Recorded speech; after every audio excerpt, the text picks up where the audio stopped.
Vendimi I parë dhe më I rëndësishmi është miratimi I nismës për hartimin e planit përgjithshëm kombëtar të territorit. Sigurisht, sipas legjislacionit në fuqi, kjo nismë duhet ishte marrë prej kohësh dhe plani kombëtar I territorit duhet ishte zbatuar dhe realizuar në Shqipëri. Deri tani, zhvillimet informale, siç e dimë gjithë, situaci dhe kaosi me cilën po zhvillohen ato në Shqipëri e kanë bërë më së të domosdoshme nismën për planin e përgjithshëm kombëtar të territorit. Me marrjen e kësaj nisme dhe me hartimin e këtij plani, synohet realisht që në rast të parë të jepet fund informalitetit dhe kaosit të zhvillimit informal edhe urban në Shqipëri, të fillojë një epokë e re e planifikimit, e kontrollit të territorit, e një zhvillimi ekonomik social I cili do t'i shërbejë qytetarëve shqiptar. Procesi I këtij planifikimi do t'jetë një proces gjithëpërfshirës, duke angazhuar të gjithë ekspertizën vendase, duke angazhuar ekspertizën e huaj, duke qenë në bashkëpunim dhe në një proces partneriteti me pushtetin vendor, me grupet e interesit, me shoqërinë civile, me universitetet, me median, duke dashur që ky proces jo vetëm të jetë përfshirës edhe I qëndrueshëm, po vërtet plani që do dalë nga ky proces të jetë një plan që t'i shërbejë qytetarëve shqiptar. Ajo që doja të theksoja është angazhimin maksimal të qeverisë Rama, të Ministrisë së Zhvillimit Urban dhe Turizmit, Agjencisë Planifikimit Territorit, por në rast të parë të gjithë Këshillit Kombëtar të Territorit që ky plan kombëtar e para të realizohet sipas afateve dhe legjislacionit në fuqi, nga ana tjetër të jetë proces gjithëpërfshirës dhe të mund të realizojë një plan kombëtar I cili do t'i shërbejë interesave të vendit edhe një të ardhme europiane të Shqipërisë. Vendimi I dytë, po kështu kaq I rëndësishëm, është fillimi I procedurave për hartimin e planit të integruar të përgjithshëm në zonën ekonomike Tiranë-Durrës.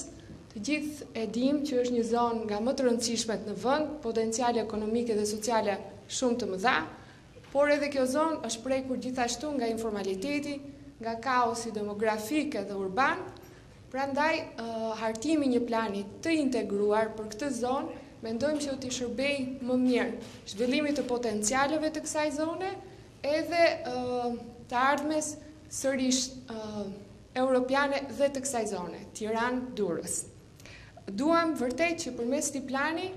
kjo zonë të jetë një model suksesi për zhvillimin ekonomik dhe social në Shqipëri. Vendimi I tretë ka të bëjë me masat emergjente të ndërhyrjes mbrojtëse dhe rehabilituese mjedisore në zonën e kurorës së Tiranës. Është në vazhdën e vendimeve që u morën edhe në mbledhjen e kaluar të Këshillit Kombëtar të Territorit, duke dashur t'i vëmë një barikadë, si thua, t'i ndalojmë ndërtimet informale, sidomos në zona që janë kaq të rëndësishme, jo vetëm për sot, por edhe për brezat që vinë. Një tjetër vendim I rëndësishëm që unë dua ta ndaj me ju është edhe miratimi rregullore së Këshillit Kombëtar të Territorit. Ajo që dua të theksoj është që ky këshill më parë ka funksionuar pa rregullore. Mendojmë që edhe ky është vendim I rëndësishëm që Këshilli Kombëtar I Territorit si autoriteti më I lartë I planifikimit të territorit duhet të ketë të paktën një rregullore dhe të funksionojë sipas një rregullore të caktuar. Ndërkohë, lidhur me vendimet e tjera, do t'jap fjalën kolegëve. Faleminderit.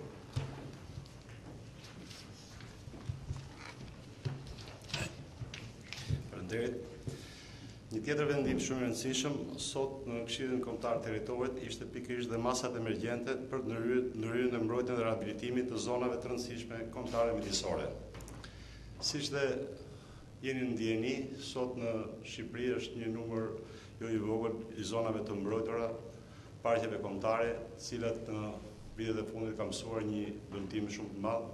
ndaj dhe Këshilli Kombëtar I Territorit e konsideroi pra një emergjencë për të rehabilituar pikërisht këto zona të cilat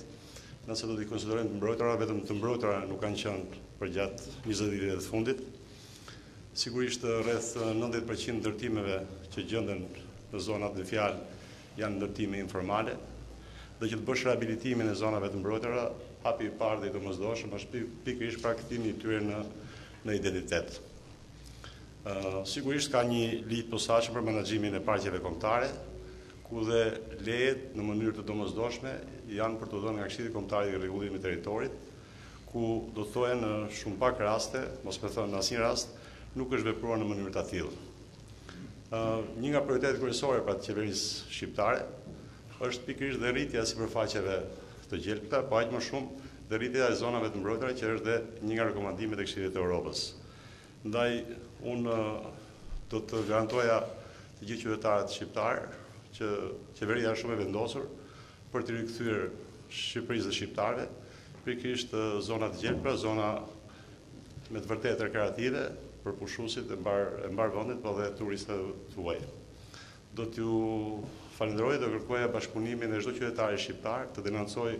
në një kohë reale çdo ndryrë që mund të bëhet pikërisht në këto zona të mbrojtura. Faleminderit. Përshëndetje, vendimi tjetër në të njëjtën natyrë siç ishte mbrojtja e pasurive natyrore që mori sot Këshilli Kombëtar i Territorit, është edhe vënia në një mbrojtje të veçantë dhe marrja e masave të menjëhershme emergjente për mbrojtjen e objekteve dhe qendrave të trashëgimisë kulturore me një rëndësi të veçantë. Bëhet fjalë për një përditësim të listës dhe rishikim të listës së objekteve të trashëgimisë kulturore të gjitha natyrave, të përcaktuara qartë nga ligji për trashëgiminë kulturore, identifikimi i atyre objekteve që kërkojnë ndërhyrje emergjente dhe pezullimin e dhënieve të leje të zhvillimore deri në planin e përgjithshëm definitiv të territorit, çka do të bëjë të mundur edhe një herë përcaktimin e zonave më të rrezikuara. Nuk janë pak po të shikojmë hartën e Shqipërisë që është shumë e pasur me të tilla zona dhe që shpeshherë me të tilla objekte që shpeshherë në vitet e fundit janë bërë objekte i raportimeve që ju keni bërë në media. Kjo vjen në vazhdën e vendimit pararendës të KKT-s, që është moratoriumi në 3 qytete, Berati, Gjirokastra, të mbrojtura nga UNESCO dhe në Krujë për të mos dhënë më leje ndërtimit asnjë lloji natyre, ripërcaktimin e zonave A dhe zonave B të mbrojtura nga ligji i trashëgimisë kulturore, është gjithashtu në vazhdim një përpjekje tjetër të Ministrisë së Kulturës, për cilat ka vënë në dijen të gjitha bashkitë e vendit për rishikim dhe të rregullave me cilat do të funksionojë Këshilli Kombëtar i Restaurimit, Këshilli Kombëtar i Arkeologjisë mbas riformatimit të tyre që do të ndodhi shumë shpejt, si dhe në kuadrin e një reforme të përgjithshme që Ministria e Kulturës po ndërmerr për menaxhimin territorial të objekteve të trashëgimisë kulturore. Do të na lejojnë këto masa që të vëmë në kontroll dhe në monitorim dhe për të shpëtuar nga rreziku ato objekte që janë rrezik sot dhe për të mbrojtur në vazhdim të gjitha zonat e tjera të përfshira nga ky ligj. Faleminderit.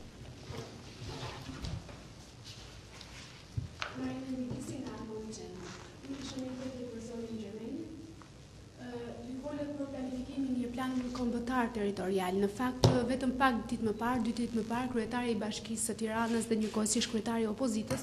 kërkoi që në hartimin e këtij plani të përfshihet edhe pushteti vendor. I jepni këtë garanci? Pa diskutim, unë e theksova, është në dokumentin që ne kemi hartuar për nismën, është një dokument shumë i plot, në cilën jo vetëm analizohet situata, kuadri ligjor, problematika që ka në Shqipëri, zhvillimi urban dhe zhvillimi i territorit, por në një kapitull të veçantë është edhe partneriteti dhe bashkëpunimi. Patjetër pushteti vendor është një nga partnerët kryesor, që vërtet plani i përgjithshëm kombëtar të ketë një proces përfshirës dhe pushteti vendor është aktor kryesor, ndërkohë që dua të theksoj që edhe planet e njësive vendore ekzistuese do jenë baza mbi cilën ne do ngrem punën për planin e përgjithshëm kombëtar. Pra jo çdo gjë do të fillojë nga fillimi, do të shikohet që në hartimin e planit kombëtar gjithçka që është bërë deri tani të jetë pjesë e këtij procesi, duke qenë e theksoj përfshirës dhe duke u munduar që secili plan të mund të ai njësive vendore dhe ky kombëtar patjetër që të jenë plotësues për njëri tjetrin dhe të mund të zhvillojnë potencialet e çdo rajoni e çdo zone përkatëse. Pa diskutim pra që pushteti vendor është partner kryesor. Kisha dhe një pyetje nëse me lejoni. Ju folët për zhvillimin e zonës Tiranë-Durrës në autostradë. Do të ketë prishje të ndërtimeve në këtë zonë që janë afër rrugës nacionale dhe do ketë edhe nga ato ndërtime që mund të kenë marrë lejen dhe që janë shumë afër rrugës? Për sa i përket pjesës së masave që ne kemi marrë në kuadrin e një emergjence kombëtare që e theksojmë lidhur me kaosin e zhvillimit urban, do të ketë masa rehabilituese lidhur me ndërtimet që janë pa leje dhe në radhë të parë duke ndaluar ndërtimet e tjera informale dhe duke përcaktuar kritere të qarta për ndërtimet që janë, në qoftë se janë në proces legalizimi apo jo, në të cilën fazë janë, para se vërtet të ndërhyet lidhur me rehabilitimin e mjedisit. Ndërtimet me leje asnjëherë nuk kemi thënë që do prishen.